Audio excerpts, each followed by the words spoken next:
दोस्तों, आज की कहानी है जागरूक बहू। बिटिया को समझा रहे थे रामबली जी। बेटी ससुराल में सबका ध्यान रखना।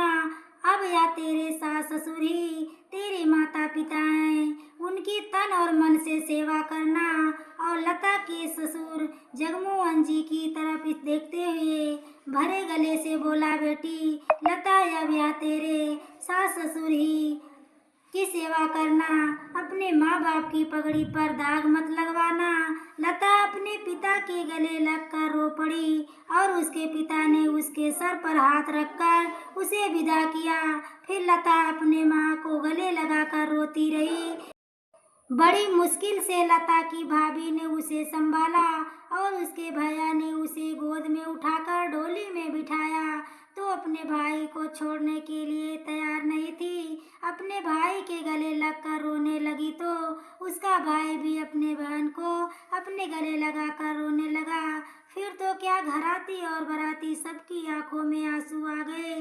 लता बोली, भैया तुम मुझे भूल मत जाना। उसका भैया कहने लगा, अरे तो मेरी प्यारी रानी बहन, मैं जल्दी आऊँगा तुझे लेने के लिए। और फिर से श्रेयांश सुधांशु की को हाथ जोड़कर बोला, देखो मेरी बहन बहुत मासूम है, अब आप उसके सब कुछ है, उसका ध्यान रखिएगा। तब सामने से सुधांशु कहा, आप चिंता मत कीजिए, हमें आज्ञा दीजिए। लता के ससुराल वालों को हाथ जोड़कर बोला कि ब्याह में आप सबके सम्मान में अगर कोई कमी रह गई हो तो हमें माफ कर दीजिएगा। तब लता के ससुर जगमोहन जी श्रेयांश को कंधे पर हाथ रख कर के बोले, नहीं बेटा, सब कुछ बहुत अच्छा था, चिंता मत करो। एक सजी हुई गाड़ी में उसे बिठा दिया गया क्योंकि उसका ससुराल दूर था, शाम होने वाली थी। बारात के साथ उसकी सास नहीं आई हुई थी, यही रिवाज था। माँ बेटे के बारात में नहीं जाती, वह घर पर ही रहती है, बहू के स्वागत की तैयारी करती है। बारात में कई गाड़ियाँ आई थी, दुल्हन वाली गाड़ी बीच में चल रही थी। ससुराल की औरतें गीत गा रही थी और लता चुपचाप घूंघट ओढ़े बैठी हुई थी। सुधांशु मौके की तलाश में था कि एक बार लता के चेहरे की झलक मिल जाए, पर वह उसे अब तक मौका नहीं मिल पा रहा था। रुक रुक के उसे लता की सिसकियाँ सुनाई दे रही थी। तब उसने पूछा कि लता को प्यास लगी होगी। उसने पानी निकाल कर दिया। नल पर सभी लोग हाथ मुंह धोए और मंदिर में सुधांशु और लता ने भोग लगाया। दर्शन करके सबने भोजन किया। औरतों ने लता को जबरदस्ती खाना खिलाया। थोड़ी चहलकदमी के बाद सभी लोग मंदिर में आराम करने लगे। सुधांशु ने पूछा, अच्छे से खाना खाया? लता ने धीरे से सर हिला दिया। उसने पूछा, आपने खाना खाया? मैंने भी खा लिया। और थोड़ी देर में लता की पलकें झपक रही थी। थोड़ी देर में बड़े बड़े थैलों को खुद को टिका लिया, पर कुछ ही देर में लता को नींद आ गई। नींद में उसने करवट ली तो घूंघट खुल गया। उसका मासूम सा चेहरा देखते ही सुधांशु की धड़कन बढ़ गई। वह देर तक उसका चेहरा देखता रहा। तभी एक झटका लगने से लता हड़बड़ा कर उठ गई। उसने शर्मा कर जल्दी से घूंघट निकाल लिया। इस पर सुधांशु हंसने लगा। सूरज ढलने को था, तब जाकर सब गांव पहुँचे। गांव में पहुँचने पर पंडित जी ने पूछा तो उन्होंने लता को दूसरी सुबह ससुराल में प्रवेश करने का मुहूर्त निकाला। लता को गांव के बाहर पंडित जी के घर पर रुकना पड़ा। सुधांशु को गुस्सा तो बहुत आया, पर चुप रहा। भोजन का प्रबंध भी मंदिर में किया गया। लता को तो भीतर कमरे में और सुधांशु को मंदिर के प्रांगण में रात गुजारनी पड़ी। दूसरे दिन सुबह लता को तैयार किया गया। लोग गीत गाती हुई औरतें घर में घेरे में सुधांशु और लता को घर तक लाया गया। लता की सास शारदा जी ने बहुत स्वागत किया। बड़ी खुशी के साथ अपने बेटे सुधांशु और बहू लता को जलपान करवाकर कुछ और रस्में पूरी की। उसके बाद मुंह दिखाई की रस्में देर तक चलती रही। औरतों के मजाक भी चलता रहा। जब शारदा जी ने बहू का घूंघट उठाने लगी तो सारी औरतें ने रोका। पहले नेक दिखाओ कि बहू को क्या दे रही हो। तभी शारदा जी ने अपने घर की चाबियां बड़े प्यार से लता को थमा दिया और एक बुजुर्ग महिला ने कहा अभी तो यह बच्ची है, इतनी बड़ी जिम्मेदारी क्यों सौंप रही हो। तब शारदा देवी जी ने कहा मैं हूं ना इसके साथ, अकेले थोड़े ही है ना, सामने मुंह दिखाई में कोई ना कोई तोहफा दिया। फिर जब जगमोहन जी ने बहू का मुंह देखा तो सबने जगमोहन जी को बहू का मुंह देखने पर सबने पूछा कि ससुर जी ने बहू को क्या दिया। तो ससुर जी कहने लगे यह बहू नहीं है, बेटी है हमारी, मैं इसे घूंघट से मुक्त करता हूँ। तो लोग हैरान हो गए। हाँ, वैसे रहेगी जैसे बेटी अपने पिता के घर में रहती थी। शारदा देवी जी का चेहरा चमक उठा, उन्हें अपने पति पर गर्व हुआ। यह सही कह रहे हैं, यह तो हमारी बेटी है। शारदा देवी जी ने लता के सर पर हाथ रखा और लता उनसे लिपट कर रो पड़ी। उसे इतने प्यार की अपेक्षा नहीं थी। उसने तो सहेलियों से ससुराल के बारे में जाने क्या क्या सुन रखा था। दोपहर के बाद शारदा देवी जी अपने कमरे में भेज दिया, जाकर थोड़ा आराम कर लो। फिर वह शारदा देवी जी ने उसे उठाया तो शाम हो चुकी थी। कहा बहू मुंह धो लो, चाय पी लो। लता ने अपना सर हिलाया और शारदा देवी जी कहने लगी हम लोगों को भी चाय की लत लगी है, मैं भी तो 2 बार चाय पी लेती हूँ। तो धीरे धीरे सभी मेहमान विदा हो गए। शारदा देवी जी और उसके ससुर जगमोहन जी और सुधांशु ने प्यार से लता के ससुराल वालों को उसके लिए मायका बना दिया, ससुराल को उसके मायका बना दिया। घर में बस 4 लोग ही थे और ढेर सारे कमरे थे, जमीन जायदाद थे। जमीन बहुत थी और इनमें खेती की जाती थी, जिसमें मजदूर काम करते थे।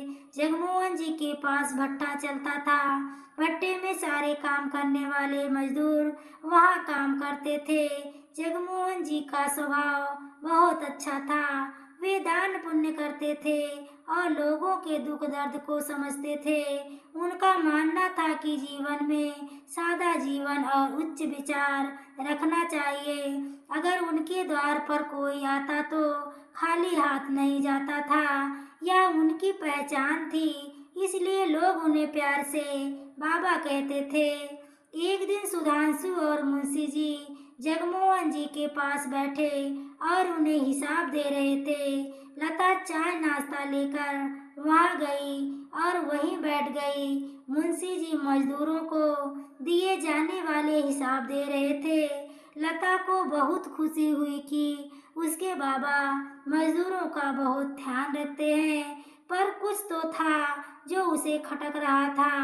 कुछ दिन बाद उसने सुधांशु से कहा कि वह भट्टा देखना चाहती है और बाबा से आज्ञा लेकर वह दोनों एक दिन सुबह ही भट्टे पर पहुंच जाते हैं। अपने कामों में लगे हुए मजदूर थे। लता वहाँ काम करती हुई औरतों के पास बैठ गई। अपनी छोटी मालकिन को अपने बीच देखकर सभी औरतें खुश हो रही थी। आसमान पर काले बादल छाए हुए थे। लता भट्टे पर खुले झोपड़ी में गई। वह देख रही थी जिन औरतों की पीठ पर बच्चे बंधे थे वह लगातार काम कर रही थी। तब लता ने आवाज लगाई, अरे इधर आओ, नहीं तो बच्चे बीमार पड़ जाएंगे। एक औरत ने कहा, नहीं मालकिन, अरे सबको बुलाओ। लता ने कहा तो यह कहने लगी, नहीं मालकिन, हम काम करने आए हैं, हमें मत रोको, हमारे पैसे कट जाएंगे तो गुजारा कैसे होगा। तो वह कहने लगी, पैसे कट जाएंगे, क्यों कट जाएंगे, कौन काटेगा। सभी औरतें चेहरा देखने लगी तो कुछ नहीं बोला। लता बोली, अच्छा सबको बुलाओ, यह मेरी आज्ञा है। उन्होंने आवाज लगाकर बाकी औरतों को भी बुला लिया। लता ने उनको कहा, बैठो सब यहाँ और अपने बच्चों को भी पोंछ लो, भीग गए होंगे, बच्चे बीमार पड़ जाएंगे। लता ने पूछा, जब मैंने बुलाया तो तुम लोग आई क्यों नहीं? सभी औरतें चुप रही। लता ने बोला, बोलती क्यों नहीं? डरो मत, बताओ। तब वह बोली, मालकिन, हम 10 मिनट की सांस लेने को नहीं बैठेंगे तो आधे दिन की दिहाड़ी कट जाएगी। बस 10 मिनट खाना खाने के लिए मिलते हैं। एक जवान लड़की ने कहा तो लता बोली, अच्छा, किसने बनाया है? जब वह तक बारिश हो रही है तब तक यहाँ बैठो, दिहाड़ी नहीं कटेगी। लता ने तसल्ली दिए। सबके चेहरे पर थोड़ी सी खुशी झलक आई। माँ अपने बच्चों को पीठ से उतार कर दूध पिलाना शुरू कर दिया। लता के मन में ममता भर आया। अपने भूखे बच्चों को दूध पिला पाती काम के चलते एक माँ को कितनी पीड़ा होती होगी, वह अंदाजा लगा सकती थी। वह माँ नहीं बनी थी पर माँ के प्यार को महसूस किया था। उसने पूछा, बाकी तो कोई तकलीफ नहीं है ना तुम लोगों को? लता ने पूछा तो 1 रुपये में तो गुजारा तो आराम से हो जाता होगा ना? तब वह कहने लगी, नहीं मालकिन, हमें तो 75 पैसे मिलते हैं। फिर से वही जवान लड़की बोली तो लता बोली, अच्छा, अच्छे से याद आ रहा है ना? बाबा को हिसाब देते समय मुंशी जी ने 1 रुपया का मजदूरी की बात कही थी तो उसे कुछ ठीक नहीं लग रहा था। फिर उसने सोचा, हो सकता है उसे गलतफहमी ना हुई हो। जब तक वह ठीक से पता ना कर ले क्यों कुछ कहना ठीक नहीं समझा। उसने कहा, तुम्हारा नाम क्या है? तो उस जवान लड़की ने कहा, मेरा नाम आशा है, गांव में रहती हूँ। क्या तुम्हें मैं अपनी सहेली बोल सकती हूँ? तो लता बोली, मेरी सहेली बनोगी? यहाँ मेरी कोई सहेली नहीं है। तो वह बोली, आपका और मेरा क्या जोड़ा छोटी मालकिन, मेरे पिता तो मजदूर हैं। लता बोली, तो क्या हुआ, मित्रता में तो ये सब थोड़े ही देखा जाता है। मेरी सहेली बनोगी ना? आशा बोली, जी जरूर। उसके चेहरे पर मुस्कुराहट आ गई। तब लता ने पूछा, तुम्हारे घर में कौन कौन रहता है? आशा बोली, बाबूजी, भैया और मैं हूँ। अधेड़ औरत की तरफ इशारा किया तो वह उठकर खड़ी हो गई। लता बोली, अरे बैठिए बैठिए। लता ने उसे उठने से मना कर दिया। अच्छा, तो मैं चलती हूँ, फिर मिलेंगे। अब हम लोगों में क्या बात हुई किसी से भी कोई नहीं कहेगा। मुंशी जी आज शहर गए हैं, उन्हें बताने की कोई ज़रूरत नहीं है कि मैं यहाँ आई थी। और औरतें बोली, जी ठीक है, कोई भी बात नहीं करेगा। लता बोली, अच्छा ठीक है, मेरे आने के बारे में कुछ भी मत बताना। सुधांशु सामने से आ रहा था। तब तक सुधांशु आ गया। लता और सुधांशु आपस में बात करने लगे। लता ने सारी बातें सुधांशु से बता दिया तो सुधांशु ने कहा, आज बाबा से बात करते हैं। लता ने सुधांशु से पूछा, भूख लगी होगी? तो वह बोला, मुझे तो बहुत जोरों से भूख लगी है। वह तो बोली, हाँ, भूख तो लगी है। तभी दोनों घर पहुँचते हैं। सुधांशु जोर से चिल्लाया, माँ, जोरों से भूख लगी है। तो उसकी माँ बोली, बहुत देर लगा दी तुम दो लोगों ने, मुंह हाथ धोकर रसोई में पहुँचे, खाना लग चुका था। जगमोहन जी वहीं मौजूद थे। तभी लता ने पूछा, बाबा, आपने खाना खाया या नहीं? जगमोहन जी बोले, तुम दोनों की जो नहीं थे। तो लता बोली, बाबा, आप दोनों को अपनी सेहत का ध्यान रखना चाहिए, समय पर खाना पीना चाहिए। तो जगमोहन जी हंसते हुए बोले, अच्छा, सभी लोगों ने खाना खाया। तब लता ने कहा, बाबा, आपसे एक बात करनी है। शारदा जी भी कहने लगी, अब बताओ बहू, क्या बात है? लता ने पूरी घटना अपने सास ससुर को बता दिया। सुधांशु बोला, बाबा, मुंशी जी से सख्ती से पूछिए। लता बोली, नहीं, ऐसे तो मजदूर पर इल्जाम लगा सकते हैं कि वह झूठ बोल रहे हैं, कोई और रास्ता निकालना होगा। तो जगमोहन जी ने कहा, कौन सा रास्ता बहू? थोड़ी देर सोचने के बाद धीरे से बोलने लगी, ठीक है बाबा, ऐसा करना होगा कि क्यों ना उन लोगों को कल खाने पर बुला लिया जाए। ठीक है, कहा तुम मोहन जी सुधांशु से बोले, मुंशी जी से कहो कि उनका परिवार सहित कल रात्रि भोजन करने आना है। सुधांशु कहा सुबह का कह दूंगा। बाबा अगले दिन लता ने सुबह आशा को बुलाकर उसे कुछ बात की। आशा के जाने के बाद लता अपने घर के कार्यों में व्यस्त हो गई। उसने रात्रि भोजन की तैयारी कर ली। मुंशी जी अपनी पत्नी यशोदा और बेटे मयंक मालती के साथ आ गए। लता और सुधांशु ने आगे बढ़कर जो उनका स्वागत किया और मुंशी जी परेशान थे। क्या हो रहा है? इतना सम्मान तो उन्हें कभी अपनी ससुराल में भी नहीं मिला था। जब लता और सुधांशु ने उनके पैर छुए, वह हैरान हो गए। सिवाय आशीर्वाद के उनके मुंह से एक शब्द नहीं निकला। तभी आशा को देखते ही मुंशी जी थे थोड़े परेशान से दिखाई दिए। आशा ने दोनों को हाथ जोड़कर नमस्ते किया। तब लता ने कहा, आशा, बाबा, मैं आज इसे अपनी मदद के लिए बुलाया था। क्या आवश्यकता थी? आप इतने समय से हमारी निस्वार्थ सेवा कर रहे हैं, मजदूरों की देखभाल करते हैं। क्यों आशा बिटिया? आशा बोली, जी माली, मुंशी जी बहुत ध्यान रखते हैं। इनके संरक्षण में हम सुरक्षित महसूस करते हैं। कहीं किसी ने तो बता नहीं दिया। मैं मजदूर को 75 पैसे देता हूँ। ऐसा नहीं हो सकता, वरना मालिक इतने प्रेम से भोजन पर थोड़े ही बुलाते। मुंशी जी ऐसा सोच ही रहे थे।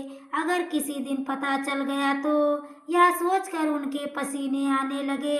तभी लता ने कहा, क्या हुआ मुंशी जी? आपकी तबीयत ठीक है ना? और उन्हें पानी का गिलास उठाकर दे दिया तो वह कह रहे थे, जी छोटी मालकिन, मैं ठीक हूँ। आप मुझे छोटी मालकिन मत किया कहा कीजिए।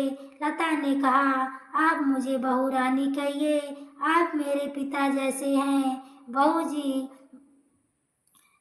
बोली, मालती और लता की उम्र बराबर ही रही होगी। शायद अब या तो आपकी बेटी हुई ना, और सुधांशु भी आपके बेटे जैसे हैं। इस रिश्ते से हम आपकी बहू हुई ना। तो मुंशी जी कहने लगी, बहू रानी। मुंशी जी तो जैसे मारे शर्म से आत्मग्लानि से धसे जा रहे थे। सामने उनकी प्लेट में हलवा डाल दिया। खाइए मुंशी काका। मुंशी जी का परिवार मालिक घर में इतना सम्मान पाकर बहुत खुश था। आशा कहने लगी, सुधांशु, हलवा परोस देती हूँ। अच्छा मुंशी जी। जगमोहन जी कहने लगे, मैं सोच रहा था। कहते हुए जगमोहन जी चुप हो गए। मुंशी जी बोले, क्या मालिक, वैसे ये खुशखबरी है। मुंशी जी बेचैन हो गए तो कहने लगे, जगमोहन जी, आपकी तनख्वाह में 30 पैसे की बढ़ोतरी कर दी गई है। मुंशी जी कहने लगे, धन्यवाद मालिक। मुंशी जी के साथ साथ उनके परिवार भी बोल उठा और मुंशी जी की धड़कनें तेज हो रही थी। वह सोच रही थी, कहीं तो कुछ जरूर है जो मुझे समझ नहीं आ रहा है कि क्या हो रहा है। किसी मजदूर ने कुछ कहा तो नहीं? ऐसा नहीं हो सकता। उन्होंने आशा के चेहरे को देखा तो उसे भी कोई परिवर्तन नहीं दिख रहा था। मजदूरों के 75 पैसे। बोली, मालिक, बहुत बहुत धन्यवाद। पहले तो हमें, हाँ हाँ, उसकी बात नहीं मालिक, 1 रुपये 75 कर दिया गया ना। उसकी बात जो बीच में ही थी कि उसकी बात कट कर दी। जाओ जल्दी सबको बताओ, सब खुश हो जाएंगे। मुंशी जी ने आशा को तुरंत जाने के लिए बोल दिया तो सारा परिवार हंसने लगा। लेकिन मुंशी जी का परिवार सबको प्रणाम किया और मुस्कुराते हुए वहाँ से चल गए। लता बोली, बाबा, मुंशी काका के पास कितने काम होते हैं। सुधांशु के साथ बाजार भी जाना होता है, फसलें बेचना पड़ता है।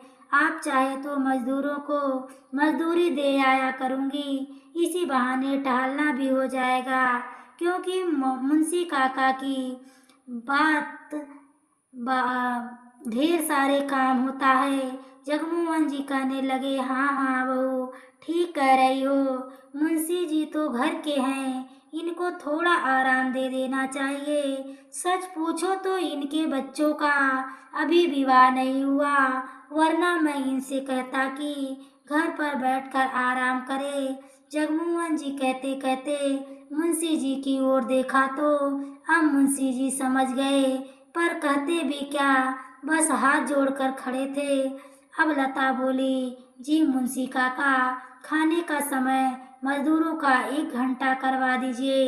अगर कोई मजदूर बीमार है और कोई काम नहीं कर रहा है तो उसकी पूरी दिहाड़ी मिलनी चाहिए। मुंशी जी कहने लगे, ऐसे तो सब आराम फरमाने लगेंगे बहू रानी। मुंशी जी कहने लगे, वह कहने लगी, लत नहीं बनाएंगे। चोर को घर की चाबी दे दो, कभी चोरी नहीं करेगा, बल्कि जी जान से देखभाल करता है, ऐसे मेरे बाबा कहते हैं। मुंशी जी बहू रानी सही कह रही हैं। आज से सुधांशु के साथ मार्केट का काम देखेंगे और फसले का काम देखेंगे। भट्टे की देखभाल कौन करेगा? लता अपने आप कर ही लेगी। मुंशी जी बोले, ठीक है। तब वह कहने लगी, और बाबा, बीज खरीदने मैं आपके साथ चलूंगी। मायके में भैया के साथ जाती थी, भैया ने मुझे बीजों की पहचान करवा दिए थे। तो जगमोहन जी कह बोले, अरे यह तो बहुत अच्छी बात है। पिछले साल गेहूं की फसल कुछ अच्छी नहीं हुई, नुकसान हो गया था। क्यों? मुंशी जी बोले, जो मालिक आप पर बहू रानी, यह सब कैसे कर लेंगे? मुंशी जी चिंता व्यक्त की थी। लता कहने लगी, चिंता मत कीजिए, आशा को साथ रखूंगी, वह 8वीं तक पढ़ी लिखी है। मुंशी जी बात समझ गए। उसे उठाकर बाहर फेंकने की जगह थी, पर कुछ नहीं कर सकते थे। किसी तरह नौकरी बची रहे, चुपचाप समझ रहे थे और अपनी गलती पर पछतावा हो रहा था। मुंशी जी के जाने के बाद जगमोहन जी ने लता के सर पर हाथ रखते हुए कहा, बहू, बहुत समझदार हो और जागरूक भी हो बहू रानी।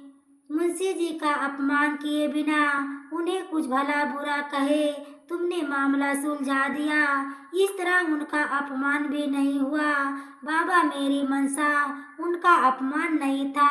लता बोली, मेरी मनसा मजदूरों को उनका हक दिलाना था। मुंशी जी गरीबों के साथ अच्छा नहीं कर रहे थे। सुधांशु को पहले से शक था, किंतु मुंशी जी आपके इतने करीब थे कि सुधांशु आपसे कुछ नहीं कह पाए और कोई सबूत भी नहीं था। फिर बस इतना ही काफी। जगमोहन जी कहने लगे, सही बात कह रही हो। और वह उसकी सास माँ कहने लगी, अपने घर की जिम्मेदारी हमारी अपनी होती है, क्यों आंखें बंद करके किसी पर विश्वास नहीं करना चाहिए। तो लता बोली, माँ, मैं घर का काम करके ही जाया करूंगी। तब वह कहने लगी, इसकी चिंता नहीं बहू, खुशी तो मुझे यह है कि मुझे इतनी समझदार और जागरूक बहू मिली है। सुधांशु बड़े प्यार और गर्व से लता को देख रहा था। लता ने उसे देखा तो शर्मा गई। इस बात को कई साल बीत गए। माँ बन चुकी थी, किसी मजदूर को कोई शिकायत नहीं थी और काम भी समय से पहले हो जाता था। किसी मजदूर को तुरंत मदद मिलती तो फसल पहले से ही कहीं ज़्यादा अच्छी होती। लता के ससुर शान से अपने गांव वालों को लता के बारे में बताते। अब गांव की हर लड़की पढ़ने जाती। लता ने बहुत ही अच्छा संदेश दिया। उसने लड़कियों को पढ़ने के लिए प्रोत्साहित किया, गरीब मजदूर बच्चों को पढ़ने के लिए भेजने के लिए कहा और गांव में उसकी मदद से सरकारी स्कूल बन गया, जिससे बच्चे स्कूल जाने लगे तो माँ सरस्वती की दया से मेहनत रंग लाने लगी। धीरे धीरे लोग साक्षर होने लगे। इस तरह से लता के पूरे परिवार का नाम होने लगा। दोस्तों, कहानी पसंद आई हो तो प्लीज़ वीडियो को लाइक एवं शेयर करें। चैनल पर पहली बार आए हो तो चैनल को सब्सक्राइब करें। आगे के नोटिफिकेशन के लिए बेल आइकन को ज़रूर प्रेस करें। दोस्तों, पूरी वीडियो देखने के लिए आपको तहे दिल से धन्यवाद।